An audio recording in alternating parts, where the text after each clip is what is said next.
Yang aslinya? Lah itu kan kebakaran. Yang aslinya? Lah itu kan kebakaran.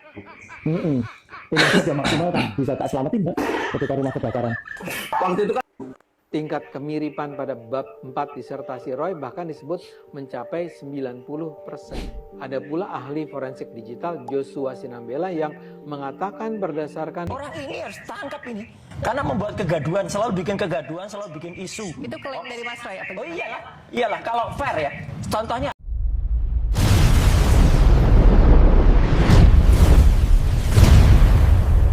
Waduh, ada yang lagi heboh nih sahabat Klakson 98. Roy Suryo bilang kemarin disertasi aslinya itu terbakar, tapi sekarang tiba-tiba muncul dan disebut disertasi itu diberikan oleh pihak kampus UNJ sejak tahun 2024. Lalu muncul lagi dugaan kemiripan tinggi dalam disertasinya itu, sampai kemudian tudingan plagiarisme belum selesai. Roy justru menyebut Jokowi lamis lah dan minta ditangkap. Dan yang terakhir, pra-peradilannya yang kembali ditolak oleh hakim. Nah, pertanyaannya sebenarnya siapa yang harus membuktikan apa? Mana yang fakta, mana yang klaim, dan apakah polemik ini sedang mencari kebenaran? Atau justru semakin membuat hukum kita berputar-putar? Jangan kemana-mana, kita bedah dan reaksi satu persatu hanya di Klakson 98. Ini cuma satu kok. iya. Yang aslinya? Lah itu kan kebakaran. Yang aslinya? Lah itu kan kebakaran. Mm-mm. Tim sudah maksimal kan bisa tak selamatin Mbak ketika rumah kebakaran. Waktu itu kan banyak juga yang ribut ya. Wah itu baru serahkan itu nggak ada. Dia namanya disertasi aslinya. Nih disertasi aslinya. Ini memang saya memang tidak memiliki lagi di rumah karena sempat ada tragedi yang ada di rumah. Yang jelas ini saya tadi pagi minta dari kampus Universitas Negeri Jakarta dan saya diberikan pinjaman ya. Jadi ini saya pinjam dari kampus UNJ karena ini resmi disimpan di UNJ. Jadi ini jelas ya. Kenapa ini asli? Tuh ada embosnya. Jadi di ya ini ada embosnya guys ya. Kemudian ada tanda tangan asli ya. Nih saya tunjukkan lah tanda tangan aslinya dari dua ini ada promotor dan ini kopromotor. Itu jelas banget tanda tangan asli. Dan artinya apa? Saya menyerahkan ke UNJ-nya itu bukan baru kemarin. Tahun 2024 yang lalu. Nah, di bagian ini justru muncul pertanyaan sederhana. Sebenarnya yang benar siapa? Pihak UNJ atau Roy Suryo? Kalau sebelumnya muncul pernyataan bahwa disertasi asli Roy Suryo terbakar, persoalannya jadi menarik ketika sekarang muncul disertasi yang disebut sebagai naskah asli dan diklaim diberikan oleh pihak UNJ sejak tahun 2024. Kalau memang benar UNJ yang memberikan, berarti kita perlu tahu kronologinya secara terang.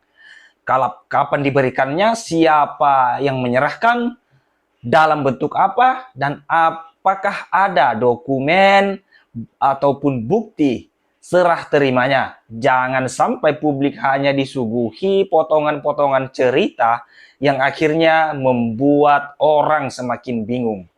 Apalagi ketika Bang Bill dan Dr. Richard kemarin datang ke UNJ untuk mendapatkan penjelasan bahwa Roy Suryo disebut belum diwisuda karena belum menyerahkan disertasi dan masih memiliki kewajiban tertentu yang belum diselesaikan.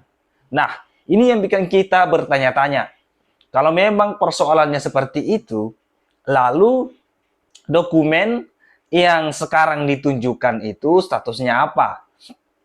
Jangan-jangan yang diperdebatkan bukan lagi sekadar disertasinya ada atau tidak, tetapi bagaimana ya status akademiknya, bagaimana proses penyerahannya, dan apa sebenarnya catatan resmi dari kampus itu sendiri. Jadi menurut saya sederhana saja, buka dokumen, buka kronologi, dan buka arsip. Biar publik tidak terus menerka-nerka siapa yang sebenarnya sedang memberikan informasi yang tidak utuh. Tingkat kemiripan pada bab 4 disertasi Roy bahkan disebut mencapai 90%. Ada pula ahli forensik digital Joshua Sinambela yang mengatakan berdasarkan penelusurannya terdapat indikasi kuat disertasi Roy merupakan hasil plagiarisme. Tingkat kemiripan pada bab 4 disertasi Roy bahkan disebut mencapai 90%. Menurut Joshua, sebagian besar materi yang diduga plagiasi justru berasal dari skripsi dan penelitian dengan jenjang akademik yang lebih rendah dari disertasi doktor. Bang Bill juga melakukan penelusuran serupa dengan menggunakan aplikasi Turnitin. Hasilnya menunjukkan pengelompokan kemirikan secara akumulatif di seluruh bab disertasi mencapai di atas 60%. Ini sudah memenuhi unsur lebih dari 20% sebagaimana standar dari karya tulis ilmiah, terutama disertasi. Kalau dalam bahasa tradisional Jawa, Jokowi ini lamis.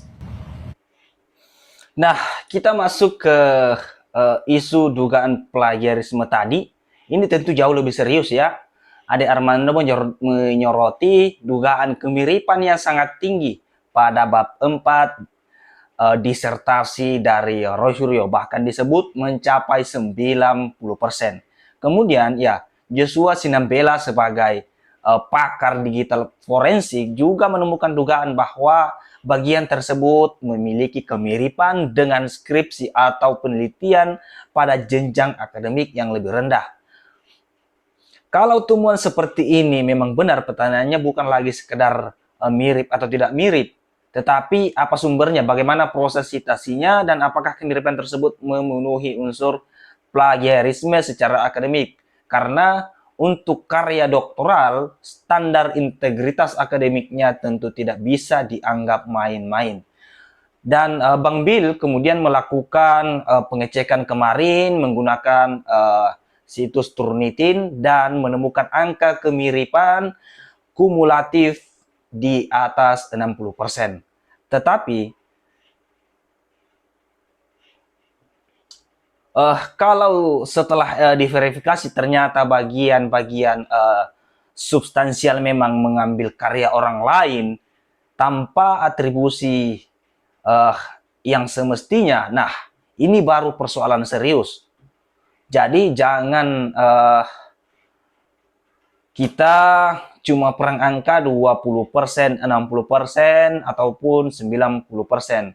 Tentu yang kita tahu dalam karya tulis ilmiah, ketika melebihi ambang batas di atas 20% itu sudah masuk terhadap karya plagiarisme.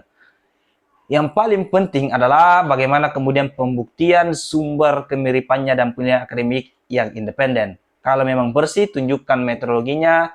Kalau memang bermasalah, ya harus dipertanggungjawabkan secara akademik. Nah, ini kita minta pertanggungjawaban dari Roy Suryo itu sendiri dan ataupun klarifikasi secara resmi dari pihak kampus UNJ itu sendiri. Lamis itu apa? Munafik. Ya gitu lah, nggak mungkin dia akan nggak, makanya saya ketawa aja. Dia ngomong apa nggak usah dianggap, nih media juga iseng aja sih tanya ke Jokowi. Nggak iseng dong, kan emang ini kan harus dipantau gimana prosesnya. Maksudnya gini, karena Jokowi itu selalu cari panggung, ya jadi dia selalu mengeluarkan kata-kata yang biar heboh. Beberapa waktu yang lalu, minggu yang lalu dia bilang ada orang besar. Ada saya tahu siapa, nggak usah anu. Akhirnya apa? Jadi isu kan. Jadi padahal dia yang sering bikin gaduh ya, bikin heboh Indonesia ini. Orang ini harus tangkap ini. Karena membuat kegaduhan, selalu bikin kegaduhan, selalu bikin isu. Itu klaim dari Mas Roy apa? Oh iyalah kalau fair ya. Contohnya kalau fair ya, kayak Heliana, ya wakil gubernur Bangka Belitung. Itu kena ijazah palsu, kena juga pada yang lapor cuma anak mahasiswa. Jadi harusnya dia juga kena, ini masyarakat menilai kok Mbak. Oke. Gitu, orang ini mau pakai ijazah palsu tapi nggak dikenain apa-apa. Itu kan parah. Baik, menurut Mas Semar, apakah ada ketidakadilan dalam proses hukum yang disebut oleh Mas Roy? Nggak ada lah, semua juga sudah on the track, proses hukum on the track, profesional, para penyidik dan lain sebagainya. Dan kalau disampaikan Pak Jokowi cari panggung, nggak kebalik gitu. Pak Jokowi itu wali kota Solo 2 periode, gubernur 1 periode, presiden 2 periode, masa semua cari panggung. Justru nyari panggung itu ya Roy Suryo dan kawan-kawan. Mungkin juga bagian dari hidupnya kan gitu. Jadi harus cari panggung terus. Nah kalau Pak Jokowi yang nggak cari panggung, tapi begini. ini sebenarnya disampaikan Pak Jokowi mengulang dari apa yang saya sampaikan. Karena saya sudah pernah sampaikan itu, Pak Jokowi Maksudnya gimana? Pak Jokowi akan menunjukkan ijazah dari SD sampai S1 waktu itu, tapi Mas Roy nggak percaya, nggak mungkin. Terus saya bilang, kan gitu loh, Pak Jokowi itu akan menghargai proses hukum itu dan akan ditunjukkan. Nggak percaya juga. Jadi Pak Jokowi itu memang menegaskan apa yang kita sudah sampaikan sebelumnya. Jadi bukan barang yang baru. Jadi Jokowi ngikutin Semar. Hebat. Bukan ikuti saya, bahwa saya itu komunikasi dengan Pak Jokowi, saya tahu alur pikiran Pak Jokowi itu yang sekarang Hebat. akhirnya sekarang dipertegas Cerdas juga. banget ini Semar ini. Ya. Dan saya rasa Mas Roy sebagai mantan soulmate Pak Jokowi juga tahu juga alur pikiran Pak Jokowi seperti apa itu. Ya Dan dulu makanya kan sudah saya bilang. Makanya Mas Semar, saya bilang dia lamis. Ngawur terus orangnya. mantan. Mas Roy berhenti, nggak berhenti juga. Nah Ya sekarang enggak lah. akhirnya Wong tuduhan tantangan kita itu benar, dijawab. ijazahnya palsu. Bagaimana mau benar ijazah palsu kalau alat ujinya itu bukan ijazah Makanya asli? kita uji independen. Oke, yang juga oke Mas Semar. Mbak, satu saja poin ya. Kenapa saya menegaskan itu? Kalau memang kita berpatokan sama penelitian yang ilmiah, alat ujinya itu memang itu kita lihat bukan barang yang asli. Bagaimana bisa Ayo sekarang barang diuji yang lah. Itu Nah, Pak. makanya harusnya sebelumnya jangan bicara soal palsu. Udah, nggak apa-apa, hipotesis itu boleh. Bisa juga gitu ya. Publik juga kan akhirnya tahu loh. Tapi ini bagaimana lucu nih. alat ujinya ngambil dari media.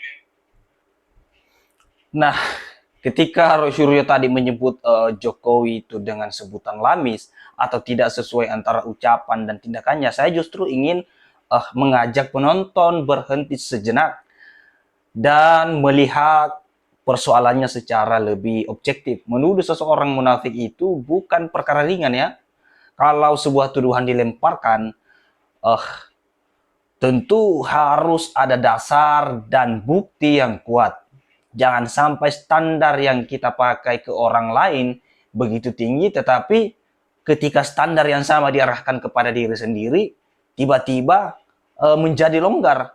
Karena publik hari ini bukan cuma mendengar apa yang dikatakan, tetapi juga melihat rekam jejak, pernyataan, dan tindakan seseorang secara keseluruhan. Dan soal Indonesia dibuat gaduh, ini juga menarik ya.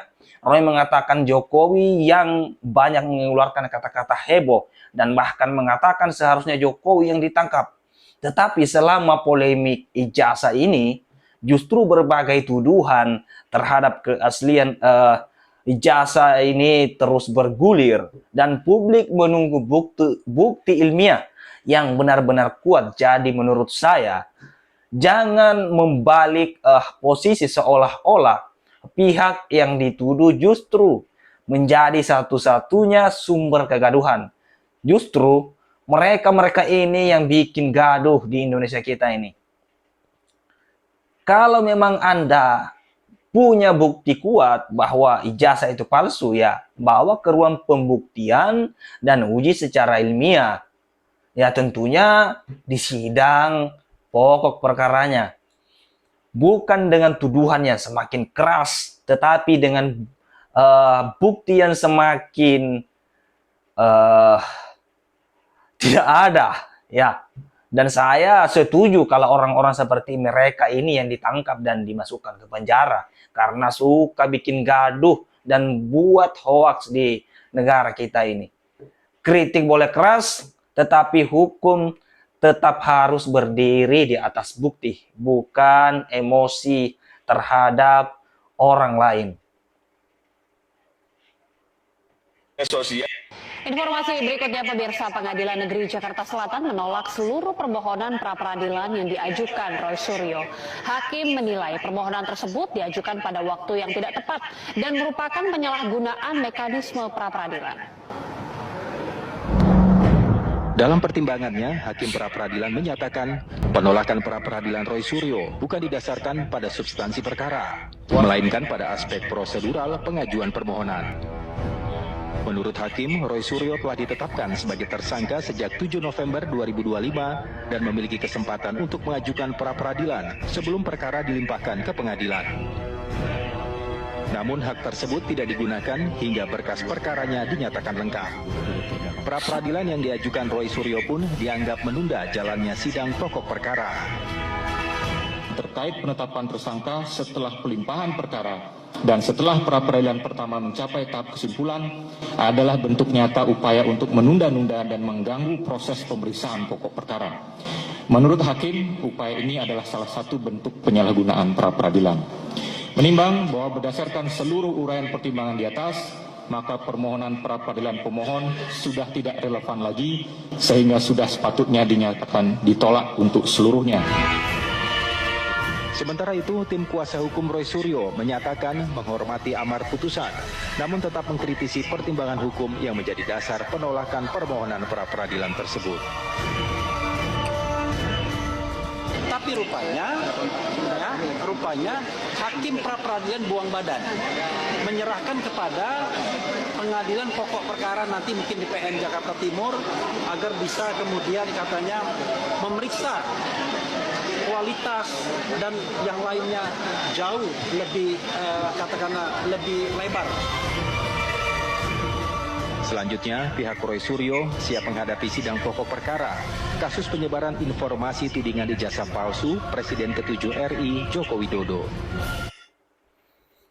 Nah, sekarang kita masuk ke bagian putusan pra-peradilan. Hakim menolak seluruh permohonan pra-peradilan Roy Suryo dan dalam pertimbangannya menilai penggunaan pra-peradilan tersebut tidak tepat karena permohonan yang diajukan lebih berkaitan dengan aspek prosedural, bukan substansi pokok perkara. Ini penting dicatat. Pra-peradilan memang merupakan hak hukum yang tersedia bagi tersangka, tetapi hak hukum bukan berarti setiap permohonan otomatis harus dikabulkan. Ada batas, ada objek yang bisa diuji, dan ada pertimbangan hukum yang harus dihormati ketika hakim sudah menjatuhkan putusan. Nah, di sisi lain, Refli Harun selaku kuasa hukum dari Roy Suryo itu sendiri ya menyatakan menghormati amar putusan hakim, tetapi tetap mengkritisi pertimbangan hukum dari hakim tersebut. Menurut saya, ya, itu bagian dari dinamika hukum yang wajar. Kuasa hukum tentu punya hak untuk berbeda pandangan dengan hakim. Tetapi yang perlu kita soroti adalah jangan sampai mekanisme pra-peradilan justru berubah menjadi arena untuk terus-menerus mempersoalkan prosedur tanpa pernah masuk ke pokok perkara. Kalau memang yakin memiliki bukti kuat, ya bawa bukti itu ke persidangan pokok perkara dan biarkan diuji secara terbuka. Karena kalau proses hukum terus berputar dari satu permohonan ke permohonan berikutnya, ya publik akhirnya bertanya-tanya. Ini benar-benar sedang mencari keadilan atau justru sedang memperpanjang perjalanan agar pokok perkara tidak kunjung diuji. Ya, kritik terhadap hukum boleh, tetapi justru membuat proses hukum kehilangan arah. Kalau kalian suka reaksi semacam ini, jangan lupa like, comment, share, and subscribe. Dan nyalakan lonceng notifikasinya agar mendapat informasi terbaru dari channel ini. Oke, terima kasih yang sudah menonton dari awal sampai akhir. Sampai jumpa lagi di video reaksi berikutnya.